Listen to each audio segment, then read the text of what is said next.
చేసినా ఎవరు అడ్డుకునే అవకాశమే లేదు. అది భారత రాజ్యాంగం కనుక ఇది ఇక చరిత్ర చూద్దాం. ఆంధ్రప్రదేశ్ మూలాలు ఉన్నటువంటి నాయకుల నాయకత్వంలో ఉన్న పార్టీలు తెలంగాణలో పోటీ చేయలేదా? మీకు 2014 ఎలక్షన్స్ తీయండి. టీడీపీ పోటీ చేసింది, వైసీపీ కూడా పోటీ చేసింది కదా. టీడీపీ 15 సీట్లు చంద్రబాబు నాయుడు నాయకత్వంలో ఉన్న తెలుగుదేశమే కదా. సో ఎన్నడైనా చంద్రబాబు నాయుడు కానీ లోకేష్ కానీ తెలంగాణ ముఖ్యమంత్రులు కారు కదా. ఇవాళ పవన్ కళ్యాణ్ నిన్న అన్నట్లు నేను తెలంగాణ ముఖ్యమంత్రి అవుతానంటే కారు కదా. కావచ్చు, వాళ్ళు అక్కడ ఆంధ్రప్రదేశ్ రాజకీయాలు వదులుకొని తెలంగాణలోనే ఓటర్గా ఉంటే కావచ్చు, అభ్యంతరం ఏమీ లేదు. కానీ అలా అది చేస్తారని అయితే ఎవరు అనుకోరు కదా. సో అందువల్ల మీకు ఆంధ్రప్రదేశ్ రాష్ట్ర ముఖ్యమంత్రి, ఆంధ్రప్రదేశ్ రాష్ట్ర ఉప ముఖ్యమంత్రులు, ఆంధ్రప్రదేశ్ రాష్ట్రంలో గతంలో ముఖ్యమంత్రిగా ఉన్న వ్యక్తులు అందరూ తెలంగాణలో పోటీ చేశారు కదా. ఎవరు ఆపారు? సో తెలంగాణ సమాజం ఎక్కడ ఆపలేదు కదా, ఎవరు అడ్డుకోలేదు కదా.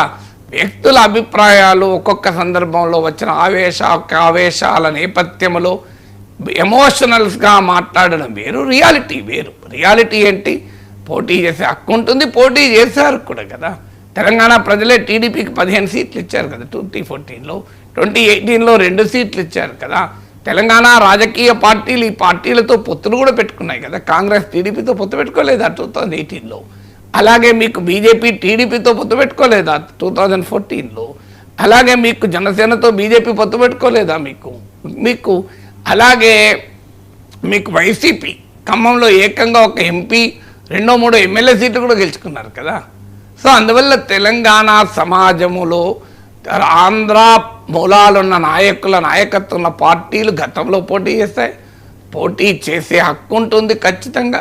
ఎందుకు బీఆర్ఎస్ఏ ఆంధ్రప్రదేశ్లో పార్టీ పెట్టినప్పుడు ఎందుకుండదు? తెలంగాణ రాష్ట్ర ఏర్పాటు కొరకే పుట్టిన పార్టీ మేము భారత రాష్ట్ర సమితి అయి ఆంధ్రప్రదేశ్లో కూడా పోటీ చేస్తాం. ఎవరు అభ్యంతరం చెప్పారు? ఆంధ్రప్రదేశ్లో పార్టీ కూడా పెట్టారు కదా. సో అందువల్ల ఆ అభ్యంతరాలు ఎవరికీ ఉండవు.